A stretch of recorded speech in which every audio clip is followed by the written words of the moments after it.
Welcome into our lives. And welcome to the Expanders Club podcast. We're so happy to have you. Join us as we embark on a journey of deep exploration, soul searching, and asking the hard questions. With the goal of truly understanding the most aligned, empowered, and purposeful versions of ourselves. We want to live an extraordinary life, and we're willing to dig deep to find out what it takes. Buckle up. You're about to meet a new version of yourself, an extraordinary one.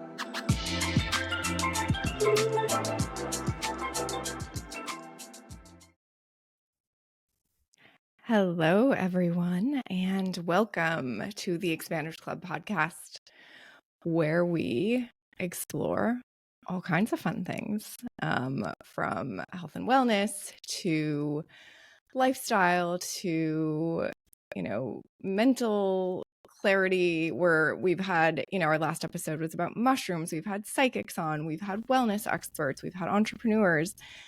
We are on a journey and taking you all along for the ride, and hopefully you're having as much fun as we are.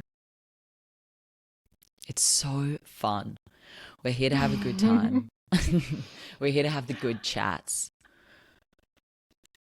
Yeah, it's been, I'm Brooke, by the way, and the lovely Australian voice is my co-host, Maddie, who is in Australia at the moment. How's it Back going in the over there, motherland? buddy? Oh my God.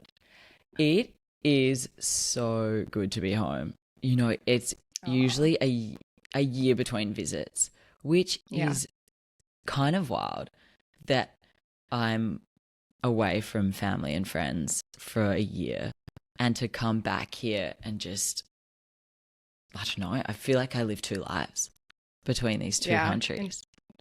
Interesting. And it's just been such a treat seeing family and friends. I'm adapted very quickly. I'm sure. I love that, and we're excited to hear about the journey and how that's been. The two lives thing is interesting. I'm wondering if there's something there. But today's episode is going to be just Maddie and I, a little bit of a quickie, just kind of catching up. We've had a lot of incredible guests on lately. And we're so grateful for that. And hopefully, I know we've been learning a ton, and hopefully you guys have been too, and integrating it all or whatever makes sense into your lives. I know that we certainly have. But today it's just us, and we're going to do a little catch up. We're going to bring back a segment that we kind of started in the beginning called Loving and Learning, where Maddie and I share some things that we're loving, some things that we're learning, obviously in the hopes that, our journey helps you on your journey, or there's something there you can resonate with or take home and, and apply to your own life. And also, this has just been therapy for me anyway. How has it been for you? Same here. It has been such an expansive process. What a learning. So much self-growth in it. Learning to just push out of my comfort zone. And when you have that resistance and you feel it and you're nervous or you're unsure, we're just going for it. And that part feels really good. There's just this other level of growth that we're stepping into. And also getting to speak to amazing people and learning from them and realizing that we're all just human, and that people who you think are so, you've always looked up to, or you think are incredible or are such an expert in their field, they're willing to have a chat and they actually want to share their knowledge, and us being able to interview people like that is kind of cool. Yeah, and everyone's on their own journey, right? And there's a lot of similarities, and that's one of the reasons I've enjoyed that last question that we ask, is for people to understand that these people who have had success or who, are further along on their journey, like they all probably started from a very similar place where each of us are at, no matter where we are in our journey. Like, it's not all roses and sunshine. A lot of us who are pushing forward to grow and expand and want more out of life, a lot of us, there's some pretty serious triggers and catalysts that are making us this way, for better or worse. So yeah, it's been fun to hear all of those journeys, take the nuggets of wisdom, start to apply them to life. I mean, I'm feeling better than ever. So super grateful for this episode so far, or this journey so far. 11 episodes in. This is episode 11. Oh my gosh. I know, B, I haven't seen you for 2 weeks, which we've been used to talking every day. And now you just rock up and you've got purple hair. Like, I need to know what's going on. I mean, it feels like a lifetime has passed. Life is happening here in Los Angeles, and it's happening quickly. I am just, expanding. Have you got a quick update on the astrology, like where we're currently at? Oh, I know you know. Yes, girl. Well, we just entered. So yesterday, what day is today? Today's Wednesday, the 20th. This episode will come out probably a week after this. But we, on the 19th, the spring equinox, and we entered into Aries season. And Aries is all about fire, energy, like, depending on where you are in life, it's either like burning down the old to prepare for the new, or like rising out of the ashes of fire, or this new, phoenix. And so it's really exciting. I'm an Aries rising, so I very much, get energized by Aries season. Although last Aries season, I was in a burn. The season burned me down to ashes. That was, kind of the big catalyst, or the last final catalyst for this like really intense healing journey I've been on for the past year. And it feels really good to come full circle and be like, okay, this season, a year later, Aries season, I am fucking walking through flames, like no big deal. Like, I've risen back, and bitches. exactly. A new version of me, a fresh new version of me is here, and it feels really energizing and exciting. And I share both snars just in case, no matter which version you're in, if you're around a lot of people who are like, Aries season, yes, I'm fired up, I'm energized, just know there's two sides to it. And if you are in the harder part, like, there's light at the end of the tunnel, and it's all going to be worth it. Words of wisdom, everything we needed to hear. Yeah, I hope Aries season is amazing for you, Mads. Seems like it's going to be. Yeah, something's shifting. I'll tell you that much. So we're here for the change. We're also on the cusp of eclipse season, so there's some intense energies coming, and so change will happen whether you like it or not. It's goddamn inevitable. Exactly. But let's get into it. Let's start with loving. I think those are guaranteed fun. What are you loving in your world lately, Maddie?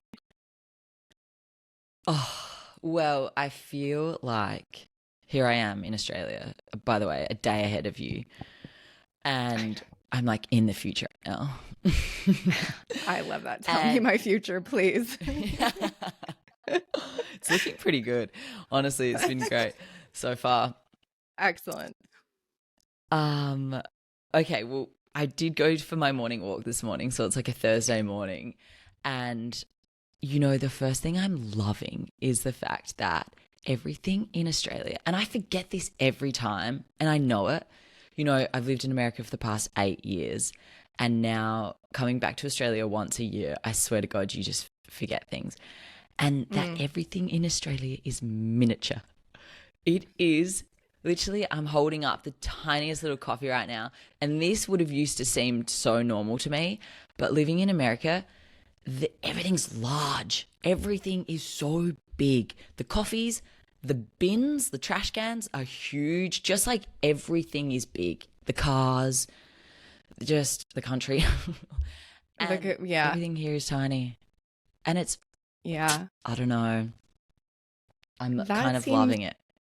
Yeah, that seems better.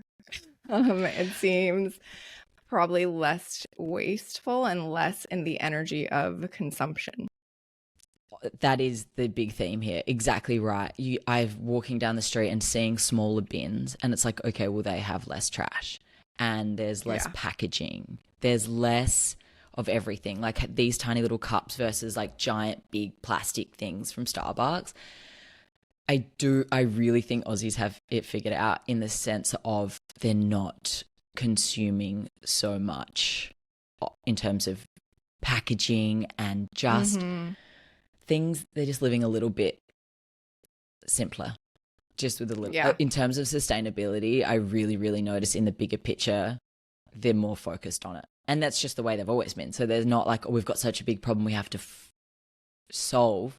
I mean, obviously, in the big scheme of things, there's lots of things to solve, but this is kind of just the way they've always done things. And so they're just making a lesser impact and lesser footprint. That's so interesting. Do you think that is because nature's like so much more accessible and more top of mind, or why do you think that is? Yeah, I think we've always been very connected to our land and nature.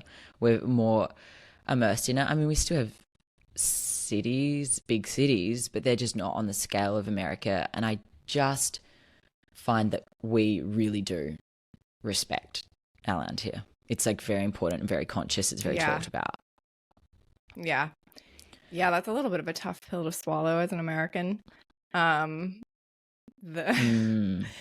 Over even in our household where we're very conscious, and adding a third person, adding the baby, you start to realize like how much trash you create. And even us, we didn't even use, we used reusable diapers the entire time. Like a household that's using disposable diapers, and you're going through 5 or 6 or 7 diapers a day, like families create a lot of waste and a lot of trash. And even I've been disappointed to think about the different cities and areas around LA that don't have compost easily accessible, like, and it could be done. There is just a lot of waste here. It's unfortunate.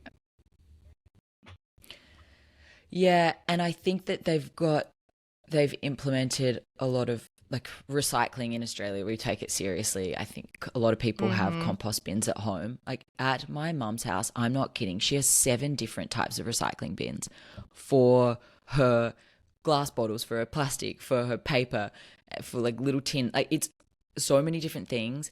And then she's got 3 different composts, like one for the green bin that goes out, and then another one for her worms out the back, and another one just for mulch. And it's amazing that that's just kind of more normal. Like people are really conscious of that.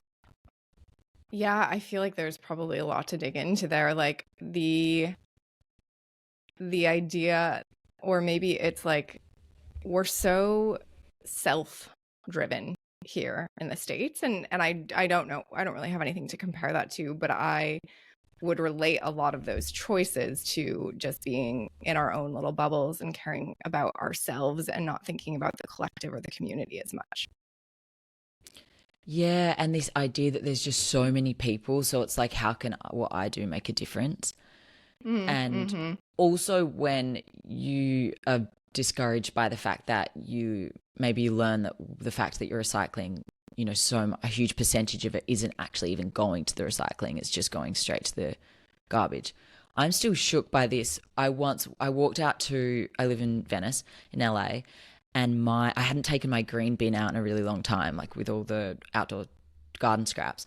And I also put my compost in there.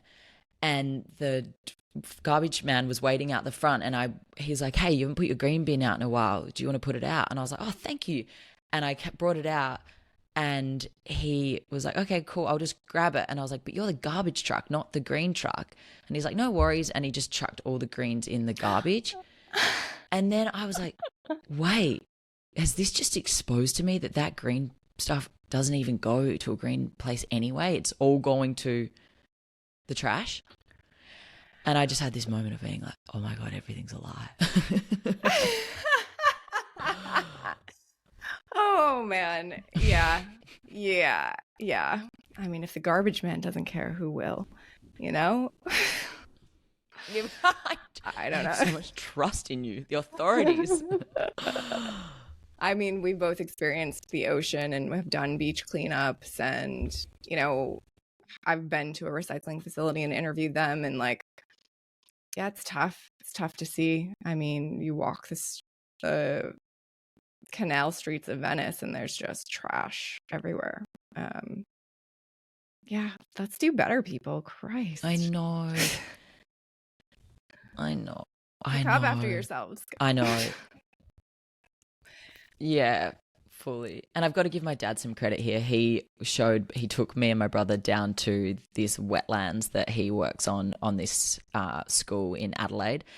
And he works on a lot of like environmental programs where he's planting a lot of trees and teaching the kids about just like the importance of the environment, etc. And he showed us this whole catchment program of how all of the wastewater from all of the roads and all of the gutters and everything is ending up in this wetlands, and it's sort of been filtered by this natural system of the plants. And they're catching a lot of trash that they then come scoop up and properly dispose of, so it doesn't all end up in the waterways in the ocean. And I mean, getting to be hands-on and learning about the importance of that, because all I hear is when I'm in Venice and want to go for my weekly swim or surf, it's like Surfline being like, don't swim in the water for 72 hours after rain, because it's just, as we know, there's just so much trash and there's all oil from the roads being leaked in. And it's like, we have to be protecting everything that we're putting into this city, all of the trash just on the street, like that ends up in the ocean. The oil leaks ending up in the ocean. So like, yeah, so much awareness about that now. Yeah, well, people are just so detached from nature. Again, like you surf, you swim, you're in the ocean, so you're thinking about that and seeing it. When you don't get to, when you're not experiencing it regularly, or you're just not thinking about it, and then you're not thinking about the consequences of your own actions. But they're catching up to us. Exactly. So I think the more you immerse yourself in your natural environment around you, I think you'll become more aware and appreciate it more. That's maybe what you can do as an individual. Yeah, I love that. Or that's a really big loving. Like, I didn't mean to go on that long and talk about that. I feel like we should bounce back and forth. It's like, important. I want to hear one of your lovings. Okay. I've been just like getting back, like self-dosing adaptogens and mushrooms, and I've gotten some new tinctures from Michelle, and I'm just loving it. Like, I feel like a little alchemist, and I'm feeling good, and it just feels good to like, take the moment to care and work those things into your like ritual. And for me, it's in my morning routine. And then I do think I felt the benefits. Like, I've had some more energy, some more mental clarity, and like there's been a lot of things adding into that, but I'm enjoying it. The adaptogens, the mushrooms. We love the mushies. Well done. I mean, can you give us an insight into what you've brought in? Yes. So probably the number one mushroom that I'm like vibing with right now is lion's mane. And this varies. Like, I have different favorite adaptogens at different times, and I think it's just like my body speaking to me of what I need. But the lion's mane, like, I really think it's been just giving me brain power and mental clarity, and just like healing some of my some things that were going on with my brain and brain fog and processing. But then I always add reishi and astragalus as well. And Michelle makes these incredible tinctures that she sells, and you can go back to the links in her episode to find out how to get them. But she has this like mushroom, she essentially calls it like a mushroom multivitamin, but it like boosts immunity, it helps calm you, it helps with mental clarity, it's good for your skin. It's kind of like this like special little tincture that you just feel like you take it and you're like, cool, I'm good to go. Oh, that feels like just a cure all. We need it. Yes. And I mean, I'm still taking 100 other supplements as well. But a lot of times the mushrooms also make, like, they emphasize the benefits of other supplements that you're taking. So that's even cooler. If any of you haven't listened to Michelle's episode, I highly recommend listening to it. There's a ton of incredible nuggets in there. And she really talks about the power of mushrooms, and they are such a cool food, such a cool plant. There really is a lot of healing properties in them. And so having her reinforce that information, I've been taking mushrooms for a decade, but just hearing it again and having her reinforce it, I was like, yeah, why do I skip them some days? Why aren't I taking this seriously? And so I've been consistently back on it and like feeling the benefits. Oh, that's so good. Wow. I need to know. Yeah. Got to integrate it. Loving the shrooms, guys. We love the shrooms. Just got So my other loving is like a work in progress, and it was conscious, but almost a little bit unconscious. And I'm actually really loving my new relationship with social media. And Ooh. yeah, it's something, that I've been mindful of for a while, of just like not wanting to consume as much on social media. I think that Mm, it just gets to be too much, right? Sometimes. And however, the shit's addicting. And so yeah. I'm sure I'm not the only one that I found myself. I pick up my phone for something, and then all of a sudden I'm scrolling social media. And like 3 minutes Oh my later, I'm like, God. wait, what was I picking up my phone for? It wasn't All this. the time. Like completely forget what you're doing. You literally like on social media, then you put your phone down, you're like, wait, I had to do something just then. What on earth was it? Yeah, It's gone. I know. It's really messed up. And so I'm going to share a few things in my learning that I think have added to this. Like, it all kind of goes together, but I've started to change my relationship with social media, and it is very much a work in progress and probably will be forever. But I'm just on it way less, and I'm catching myself way faster when I am on it, scrolling mindlessly.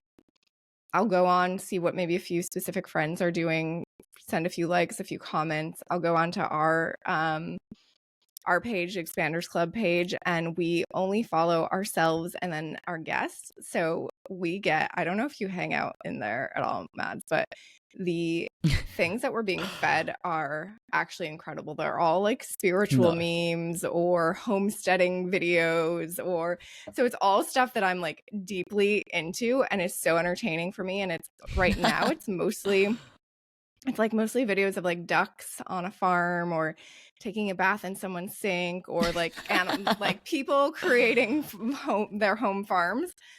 And so it's really enjoyable. And so I can scroll there for a few minutes, and it's not there's no emotion. Like, the only emotion tied to it is like, cool, this is great, I love this. Versus like any comparisons, or there's not much thinking that goes on, and even that I've curbed quite a bit.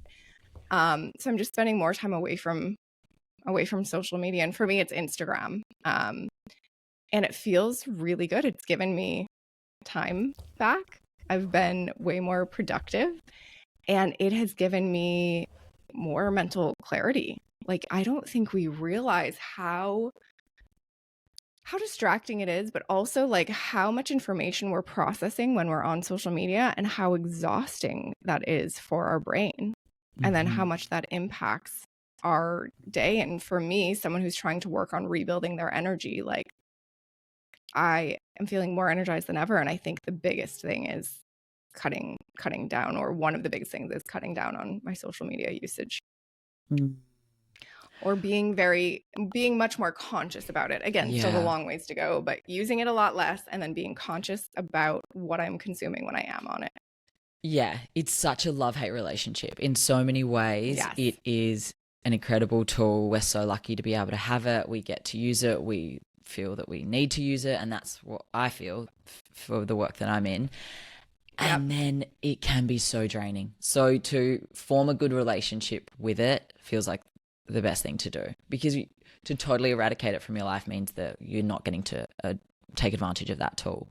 But if you can use it wisely, you can be so much more in control and look after yourself. Because I feel I've been off social media more since being traveling, because I'm just spending more time with my family and friends, and I went in with a clear intention to be present. And I love to post stories and continue to update people on where I am in the world. And I just keep my stories going, but that's so low maintenance for me. But instead of just like mindlessly scrolling, oh my gosh, you just feel so much more clear-headed. And picking up a book instead, having a conversation with someone instead. Yep. Yeah. So I'll keep you guys updated. I think it's always going to be a work in progress, but I'm proud of myself for right now. And I highly recommend considering it. Good for you. I love that. That's important. Thanks, bud. Yeah. That kind of feels a little bit aligned with my loving, which is everything that your mother told you not to do when you were growing up. But it is talking to strangers. I am telling you, I don't know about you, but I find one of the most powerful things is talking to strangers, like having conversations with people that you might not have. I sat down on the plane on the way, LA to Sydney. You know, I got 15 hours ahead of me. Ended up being 17 hours because we were delayed 2 hours on the tarmac. Oh my God, no. Mm-hmm. And I'm gearing up to sleep. I'm a good sleeper on a plane. I'm like, okay, I've got my melatonin, I've got my magnesium. I'm going to nestle up and I'm going to sleep. And I will say I did sleep 8 hours. And Nice. but for the other waking hours, I chatted to my neighbor the entire time. I've told my friends and family this, and they're like, you are sick. But it was so beautiful. I was brought to tears multiple times in our conversation. We connected so deeply, and this was an almost 60-year-old man, and with kids, a wife, lovely chats. And it was so beautiful, and it has like left a mark on my heart. Aww. And just hearing other people's stories and lives and taking the time to actually talk to strangers. And I know it was powerful for him because we were able to connect over, he had a son with autism, and just talking about the hardships of raising him and looking after him. And I could easily connect because I have a friend whose younger brother has autism, and I just being able to understand what he's gone through and see the beauty in actually having a child with special needs. He was so appreciative that I could understand and speak to him on that level. And it was just some of the most powerful conversations.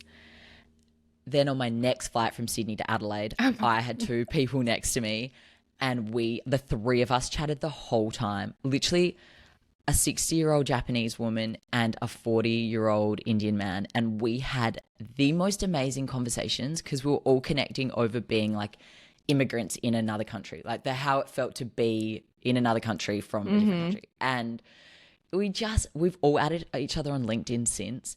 And whether we ever speak again, what a beautiful connection. We just had these really powerful conversations. So guys, talk to strangers. I love that. I love that. I don't know that that's totally for me, at least in this chapter of my life where I'm trying to like refine my own energy. But I feel like that's like perfectly aligned with your human design, isn't it? I mean, you'd be able to speak to it better than I would, but that is what you're meant to do.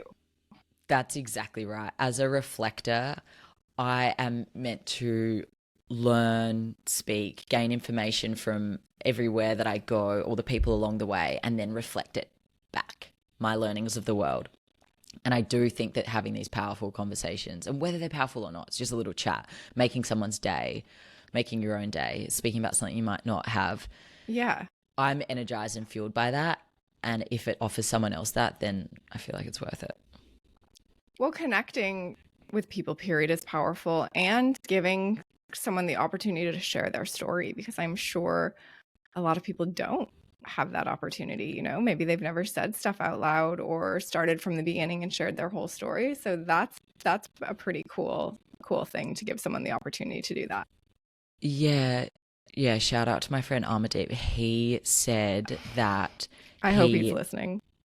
I hope he's listening. I'm going to send this to him on LinkedIn. He said that people don't give him the time of day. He actually finds it really hard to have conversations with people. He usually feels ignored. And us having a conversation, he was like, I feel so seen by you and so heard. And I asked him questions like, I said, what is your biggest fear? And he was like, no one has ever asked me that. Wow. And wow. We kind of went there, and maybe it's the coach in me that I love to just go deep and ask those questions. But I feel like if it can get people thinking just to have these deeper conversations and go a little bit deeper, what of it? I think that's pretty incredible, Maddie. And that is definitely such a skill that you have, and like such a fun trait. So I'm glad that it's shining. You're letting it shine through. Oh, thank you. Yeah, I think that if I'm fueled by that, then I've got to ride that, because not everyone is. Most people think that's crazy. They're like, no yes. way. I'm looking for the sleep. Although I do love having deep conversations, but Yeah. yeah, I don't know. Maybe I'll test it out. I'll test it out and see. You might be But surprised. I think it's perfect for you. Thank you. I love it. We're aligned with my human design. Yes, I love it. All right. Learning, man. It's time for... What have you been learning, B? Oh gosh. I mean, what haven't I been learning, I guess? I'm a constant student, and I'm kind of loving this chapter. It's really fun, and I'm having fun with it, and it's been like kind of a playful energy, and kind of taking it as like, let me learn all kinds of stuff and see where it goes. But two of them that I want to share, that I think will hopefully resonate and help others. This one has been on my list for a long time, and I haven't made a conscious effort to do it until recently. And dude, it is paying off so much. And that is consciously making time for silence. And something that is, again, a work in progress. But I, like many of us, I'm washing the dishes. I have a podcast on. I'm driving. I have a podcast on. I'm like, any moment where historically before podcast, which if any of us remember a time before podcast, I actually do. I remember my very first podcast that I listened to. Same. And my friend Kelly recommended it, and I was like, why would anyone listen? What do you mean a podcast? Like, why would anyone listen to a podcast? Like, what? But what was your first podcast? It was Serial.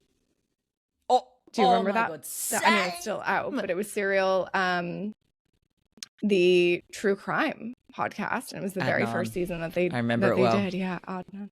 I mean, I think we listened to a lot of them together because I became obsessed with him, and I listened to like every podcast about him afterwards. Dude, yeah. Wasn't that it was wild? The best. I listened to it bulk 8 hours at a time on, I think I was like in Europe or Mexico, and just like would just nonstop listening to it. I was obsessed. Yeah. Yes. So yes. And since then, I've had phases, but definitely the past few years have been in a phase where if there's silence or if I'm doing busy work, there's a podcast on. And if there's not a podcast, there's music, but usually it's a podcast because I'm trying to absorb, trying to learn, trying to, and obviously not to talk down on podcasts because we are one. But this got to a point, it got to a point where it was like, obviously I have my top favorite podcasts, but if I went through those, it wasn't like, okay, cool, now I can do things in silence. It was like, well, let me find another podcast that I'm like maybe okay with, but like don't fully care about, and listen to that, and like hopefully I'll learn something. So, and then even during the day, this is where some of the social media stuff comes in, like, in between work calls or doing things, you're on social media, you're walking to the kitchen to get lunch and you're on social media, or just a real lack of silence. And so I've started to consciously like choose silence over anything else in most moments of my day. And the payoff has been incredible. Similar to calming the social media stuff, like just mental clarity has been so much better. Thoughts, the ability to like think through stuff faster, like less distracted, and my ability to like the amount of work or things I can get done in a day, a lot more, and then allowing me more free time to then have the larger moments of silence where I like sit out in the yard and just hang out, or go for a walk in silence, or moments that are really where I'm really like benefiting from the silence. And my other learning, which I think the silence has been a huge door opener or partner in, is I wasn't going to say it this way, but this is the frickin' truth. Oh my I God. am, Oof. prepare yourself.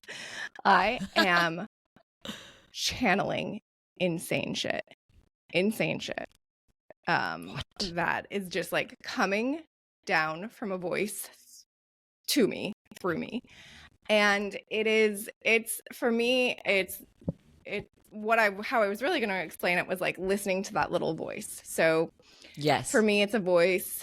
We all have the voice in our head, but for me, it's this like very clear voice that's kind of like over my right shoulder into my right ear, and it's always there, and it's always been there. And I started to realize how much I override it or ignore it.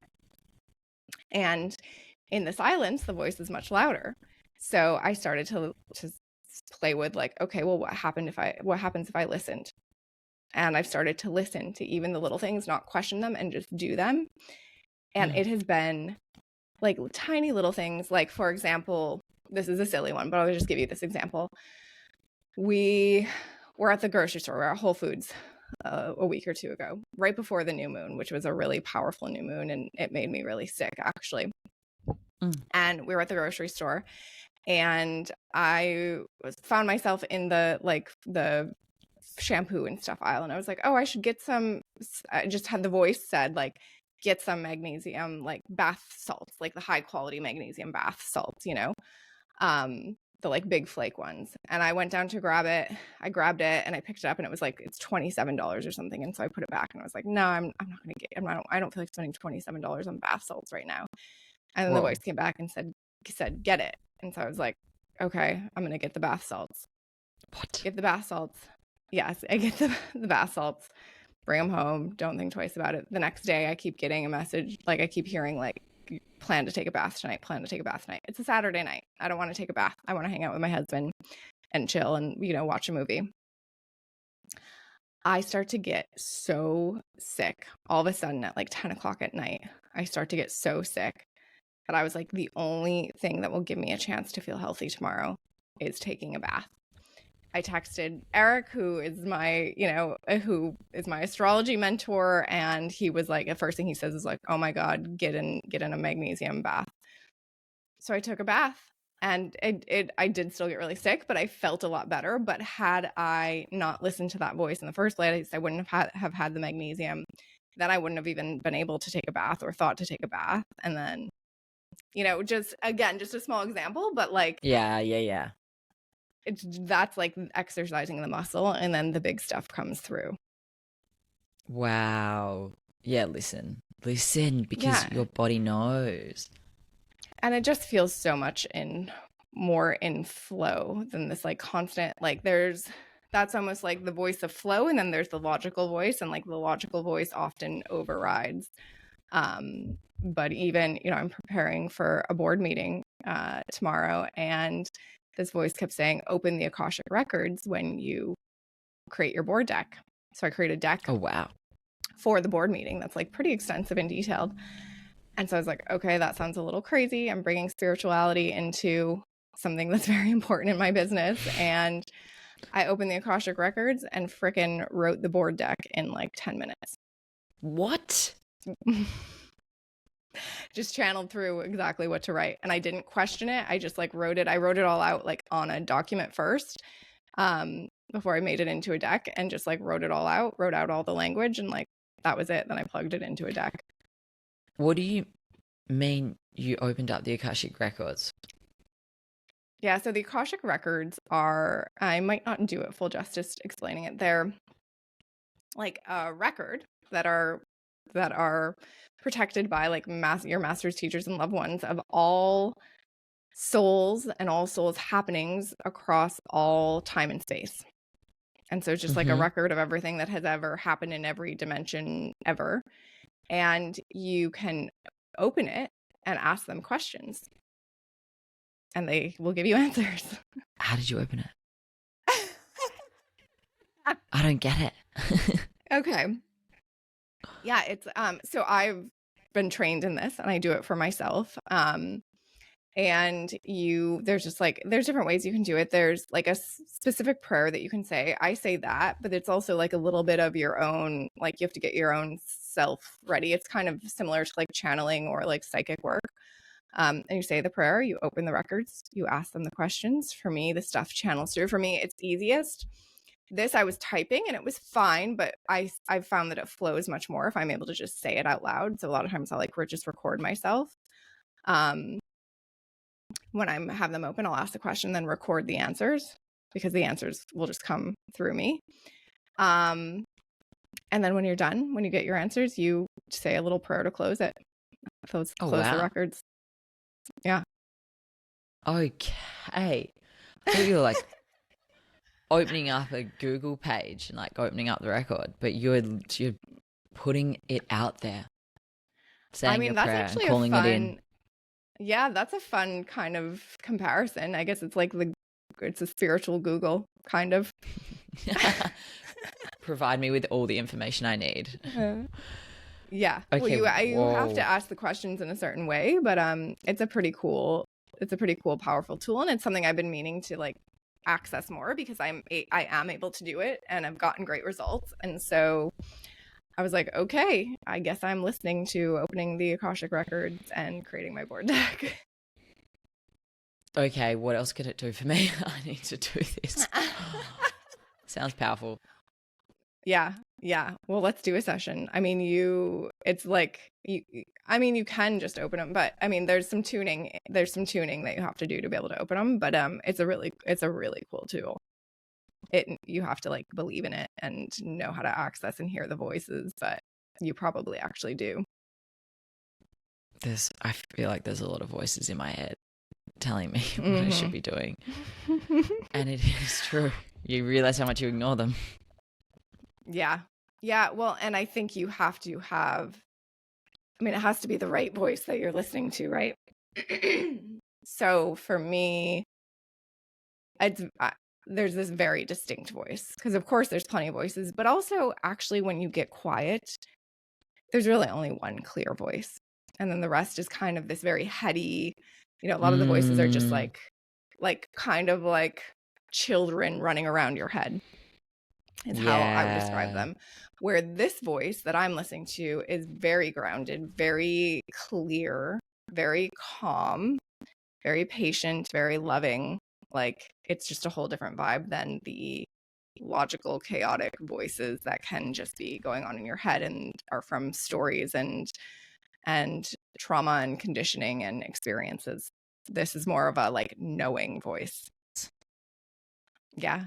Get silent, recognize which voice is that, and then just start to listen and do it. You can do it in small steps, like something as small as like what I just said of like get the bath salts at the store because the voice told you to, and it will all make like there's just a bunch of those examples where it's like, okay, this is not me saying this, like this is not my logical brain, but I'm gonna do this, and then it's like, oh duh, that was the right decision, or that makes sense, or so yeah, it's fun. It's been a lot of fun.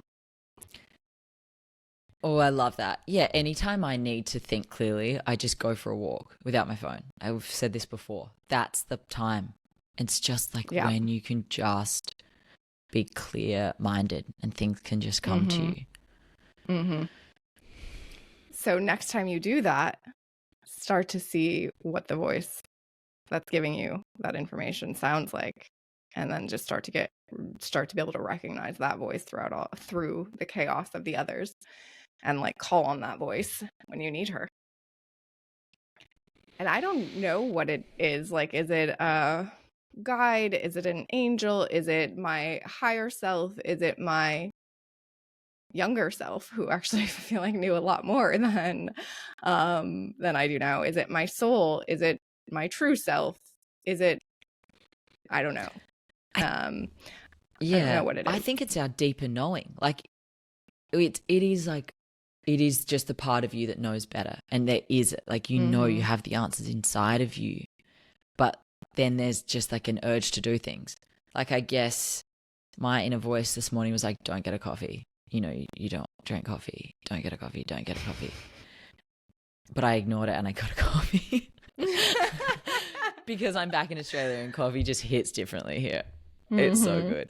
But then now I know I'm overstimulating my nervous system, which goes into my learning. Okay. Yes.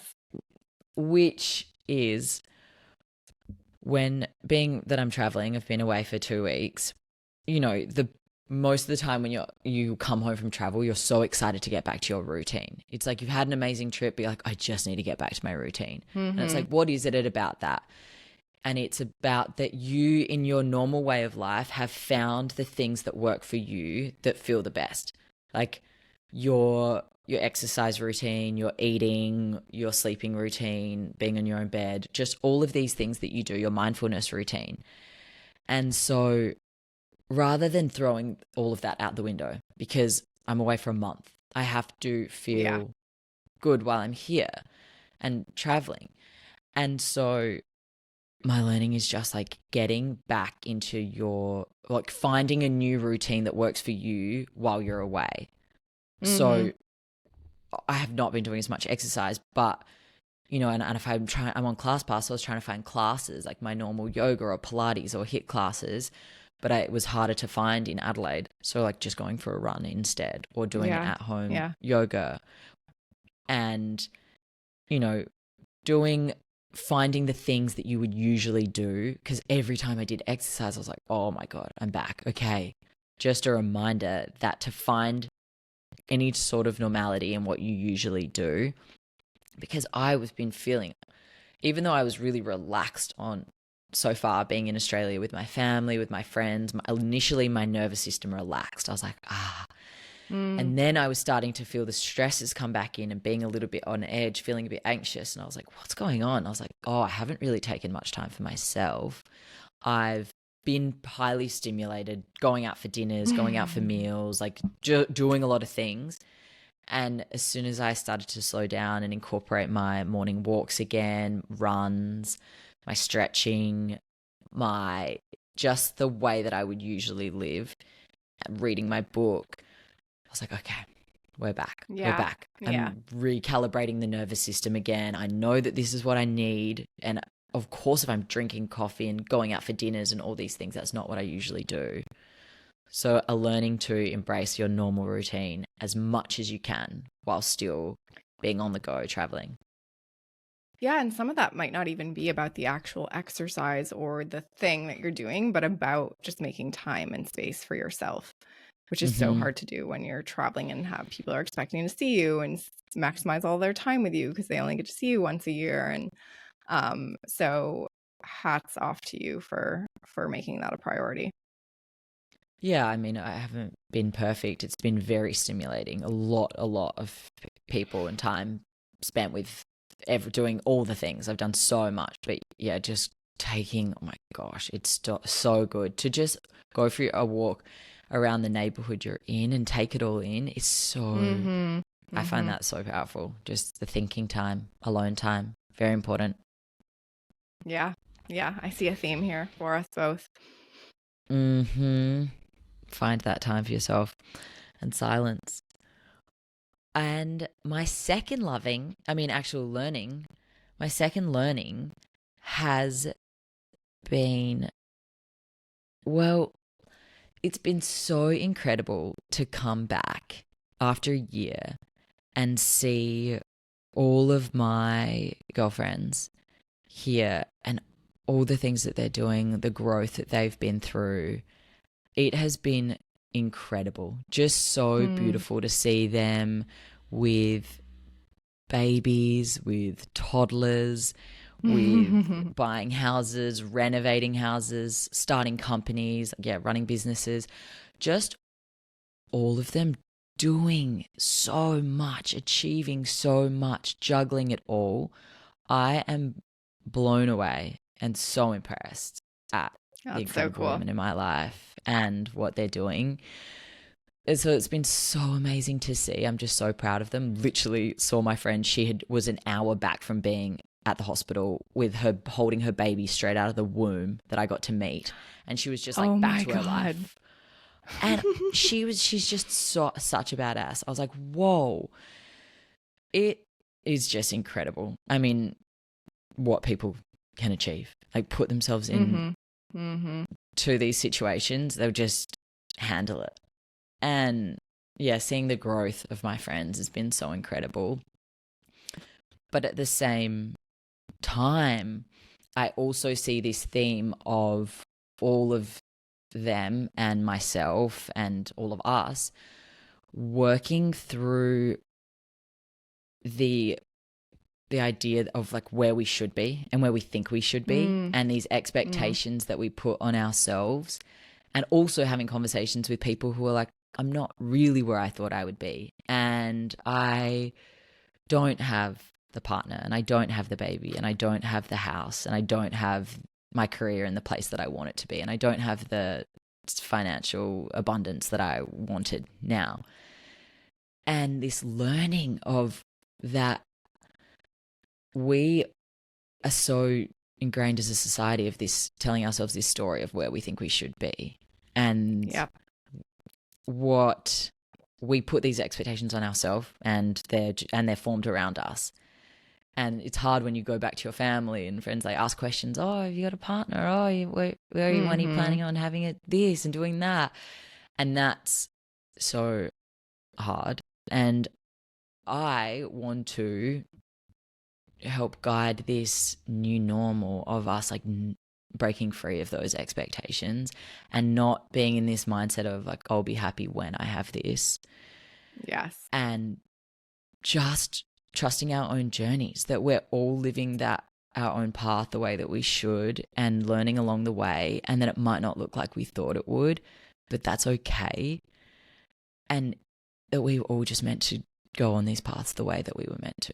Like I was meant to leave the country for 8 years and go and have all the experience and self-growth that I was meant to. And that, it'll just look different. And it all always makes sense in hindsight, right? You're like, oh, divine timing, like that was supposed to happen exactly that way at exactly that time for these results. But when you don't have the results yet, I can understand. I can understand that. And it's hard to see. I also wonder, like, is it actually our stories? Or, you know, the people you're encountering, it is actually their story, or is that the story that's just been pushed on them by relative? You know, it's no coincidence that this is probably coming up when you've been around family, who a lot of times it's our families who set these expectations. I have never had that issue, and maybe it's because my family had no expectations for me. I'm not sure. But I never had like a I'm supposed to be here mentality at this time in life. I don't know if that's served me well or not, but I see people being impacted by that, and I think a lot of it comes from family and the expectations that like the generation before us has for this generation, and a lot of us just aren't living the same ways that they were. Oh yeah, and there's such a shift, I think, from our parents' generation to our generation, just with the way the world is changing so quickly. And I mean, I'm sure they feel the way with their parents, but really just the way that we're having babies later, and the way that women are pursuing their careers so much more, and being entrepreneurs, starting companies, and the way that buying a house is harder and more expensive. It feels like there's such a bigger gap, and maybe I'm wrong because this is just my generation that I feel it. But I'm like, it's not like that anymore. Like, it's got to be different. And I mean, it's become very real having the conversation, coming back here and learning about the potentially freezing eggs. And that is real, because I mean, my parents well and truly had babies by this time, and many of my friends' parents had babies by this time. It's just feels like, and especially back in LA, people are mid-30s, late 30s, they're not having babies yet. They haven't had babies yet, and they're still planning to. And it's just like 5-10 years later, but we're still getting called like a geriatric birth after 35. And Mm-hmm. that part's like, do we need to reframe this? Like, how do we change? When does the biology catch up to what we're actually doing in life? And that part's like hard to get your head around. Well, the biology actually probably has. Like, we are Mm, healthier, we're fertile longer, we are younger than our parents were at this age for sure. It's not that, it's the stories. It's the stories and the conditioning. When do those catch up to the reality of life? You know, I got pregnant at 36, had a perfect, great pregnancy, had a home birth, zero medication, like, and it was called a, geriatric pregnancy the entire time. Like, I didn't feel that way at all. There's women getting pregnant 38, 40, mm, 42, like, it's the pressures of society. It breaks my heart a little bit hearing about this conversation is happening among a lot of young girls about freezing their eggs. And it's such a like hard thing to go through, especially I assume a lot of women are freezing their eggs because they don't have a partner. And like, how does that, I'm sure that there's a lot of layers to the feelings of that. But yeah, I don't know. It's layered, and I think it's other people's stories a lot of the time that impact us, because we look around and we see the people in our generation doing it differently. But yeah, we can't let go of these stories of like, but when my parents were this age, or their expectations of me, or mm-hmm. everyone thought by now that this is how life would look. It's all going to happen exactly how it's supposed to. Yeah, and I know I've always said I'm going to be able to have kids naturally. I'm not worried about the way that things are going to work out, and I fully trust that. And then there's the part of me which I know it was so easy for you to get pregnant, but a lot of people do struggle, and I know a lot of people who have gone through a lot to try and get pregnant. Mm-hmm. And it's just that niggling thing of, oh, knowing how much I want to have kids, that if that couldn't happen, that would be a really, really hard situation to be in. So it's like, even though I don't want to do this, I don't want to go through with this, I don't want to have to do it. Like, I just want it to work out naturally, as I want to meet someone organically and not on a dating app. I just want things to be very specific, natural. yes. But very specific. Yeah. But hopefully, like in a grocery store, out surfing. No jokes. Or on a plane. But it's like you still have to be careful, and you almost want to have that insurance policy and know that you have that backup plan, even though it doesn't feel right, because it's just this harsh reality. Yes, I hear you.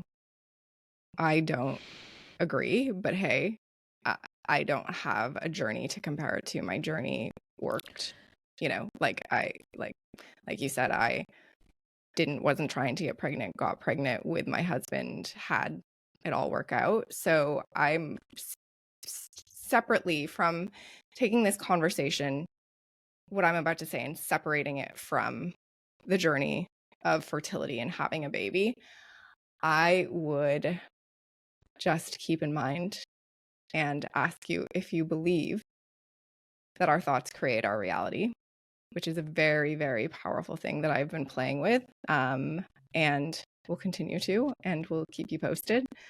But, there's a lot of proof and science that our thoughts create our reality. And that it's a very powerful thing, and it's a very comforting thing. And so to hear you talk about this particular thing and say it doesn't feel good to you and it's an insurance policy, I would just ask, do you believe that our thoughts create our reality and that you can create whatever you want in life? Yeah, the power of manifestation, the power of actually focusing on the positives, the power of bringing in the things that you really want, like really, really focusing. Yes, I fully believe in that. And then there's also this idea of this release of not feeling stress. And almost I have this belief that I bet if I went ahead and froze my eggs, and if I went ahead and just did it, that moment I would like meet someone and get pregnant naturally, and it would be like, boom. It's almost like this release of just like no stress. And I've heard of people who, and I love Chloe Fisher's story. She also has a podcast who I love. And her story is that she was going through IVF after IVF to try and get pregnant. And she was so stressed. And she was like, I really want to get pregnant. I want this. And then the moment that they made a decision to go through a surrogate and go through that process, knowing that that would work out for her, she completely let go and she didn't feel stressed anymore, and she got pregnant naturally. And so almost this moment of like, maybe there's something that will just put you at ease. And not that I'm highly stressed about this, right? I'm like, oh my gosh, I need this to happen. Like I know I have a total deeper knowing that it's going to happen. And yeah, maybe it is like the pressures of society coming through, because it is such a conversation between friends. Like, oh, have you frozen your eggs? Have you frozen your eggs? Like, and I mean, I struggle with guys asking that question. Like, oh, have you frozen your eggs? Like, dude, you don't fucking know what our bodies have to go through. Please do not answer that question. Yeah. Don't ask that question. And actually don't ever fucking talk to me again. Like, I will tell you if I want to tell you that. And the only reason I'm telling you that is because maybe I think that there's a chance that we would be a thing, and that might take some pressure off, because that's another thing, but don't ever ask. Yeah. Well, I'm interested to dig into this more eventually. And I want to tell you like a tiny, tiny story about the power of the mind that I was reminded this past week. And it was like one of those moments where the universe was like, don't fuck around with this. like believe it and create whatever you want and stop fucking around. I have been on that journey for myself very much lately. And, you know, some very big things are happening in my life, in my business, in my personal life, and big things I'm trying to create, big goals that some people would be like, that's impossible. And I'm like, no. I believe in the power of, you know, creating whatever I want. So I'm working on that in a very positive way. In a negative way, I was at this trade show, Expo West, last week, and massive trade show, like probably a few 100,000 people there, like insane amounts, like all kinds of spaces. It's in a convention center that's massive, but then it's in hotels and it's very, very widespread. Before I went, I was a little bit nervous about this narcissist VC. That is the one who, you know, kind of took me down last year around this time. I knew he'd be there, but like he's one in a million people, like literally. And so I did a bunch of rituals like in the morning to just like ground myself, keep my energy clear, one, to have a successful day, but also to like not kind of keep him out of my energy field. Had a day where I was zigged and zagged through the entire building, was all over places that he would have been. I didn't think about him once because I was so busy interacting with people, taking meetings, whatever. I'm leaving to meet some people that we do business with at their hotel to go to dinner with them. And the hotel's about a good mile away. And so I'm leaving the site, walking. There's large, massive groups of people walking. And as I'm walking, I'm like, watch. That's when I started to think about him. I was like, wow, I didn't see him. Then I started to think like, watch, I'm going to see him in this crowd. And I start to look for him in the crowd. You know, just like a little bit on more alert. No reason for me to think that I would see him in this crowd of you know, 1,000 people that's walking in the same direction I am. I get past the crowd. We walk, you know, the crowd's walking together for 3/4 of this like mile long walk that I'm on to get to this hotel. The crowd finally like dissipates. Everyone's going their own direction. I am at the fucking crosswalk before this hotel. 12 steps away from this hotel. And I look up and the narcissist VC, I'm by myself, he's by himself. I look up and he's passing right by me, like shoulder to shoulder, fucking passing by me. And it was just luckily like he saw me. I didn't really realize that it was him till the last minute. So I reacted internally, but like just kept walking. And it was just one of those moments is like, okay, you brought him up. And so guess what? Here he is. This is the power of your mind. You called him to attention. You're out essentially in the middle of nowhere. There's no people. There's no reason for you to think that you would interact with him now at this stage. You thought you were home free. but you kept bringing him up. So here he is, lady. Oh my God. Yeah. Oh And I was my like, God. okay, noted. Noted. Thank you for that. I will be much more protective over my thoughts moving forward. That, I mean, I feel like I have stories like this that can't come to mind right now, but that Totally. We all do. it is Yeah. so true. When you Yeah. focus your energy there, that's what happens. Good or When you bad. focus your mind, what is that? Where your focus goes, your energy flows. Like it's like actually, Yeah. literally, your mind is so much more powerful than you think. Yes. Good or bad. So Yeah, you can good or bad. you can choose to think the good, focus on the good, create the good. And then, the bad has no space up there. Wow. So that's So the was your lesson fault. of the day. I know. Brought it on It yourself, was my fault. B. It was totally did. And it was just like a quick little wink from the universe being like, don't play this game. Don't fuck this up. Think the good thoughts. Think about the good things. So hopefully there are some lessons in all of that. I think yeah.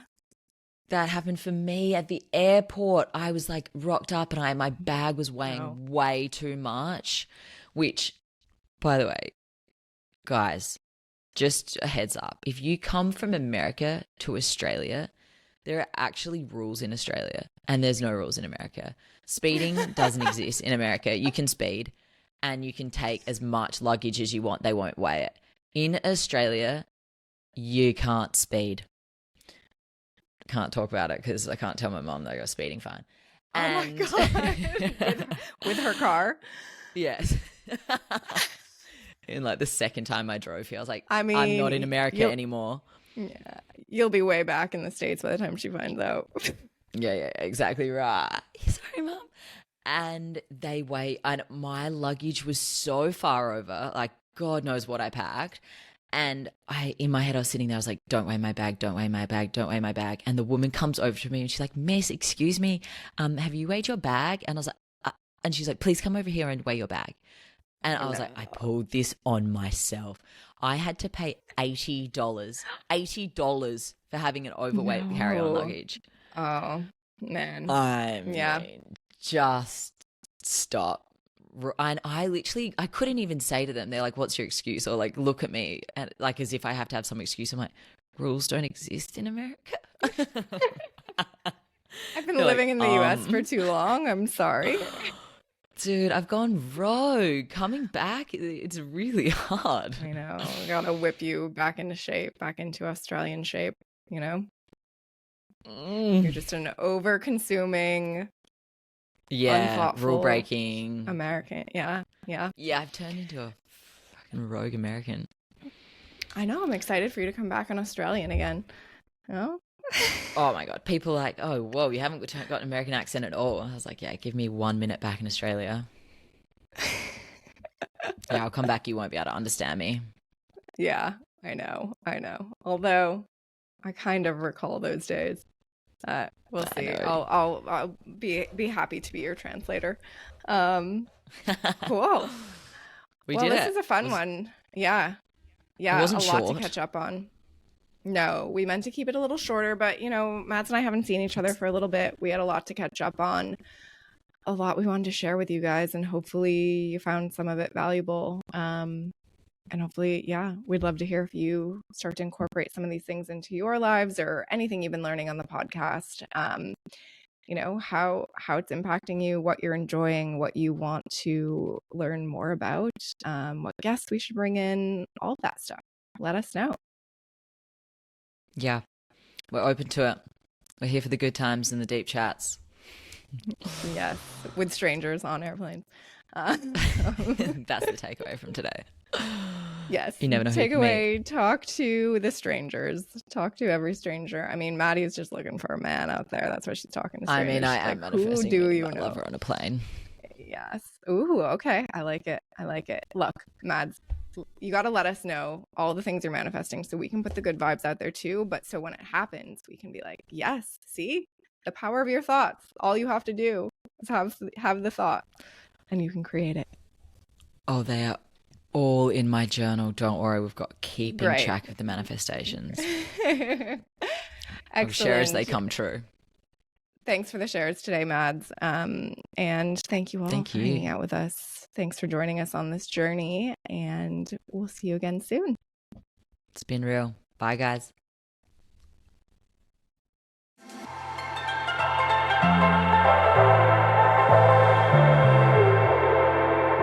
Thank you.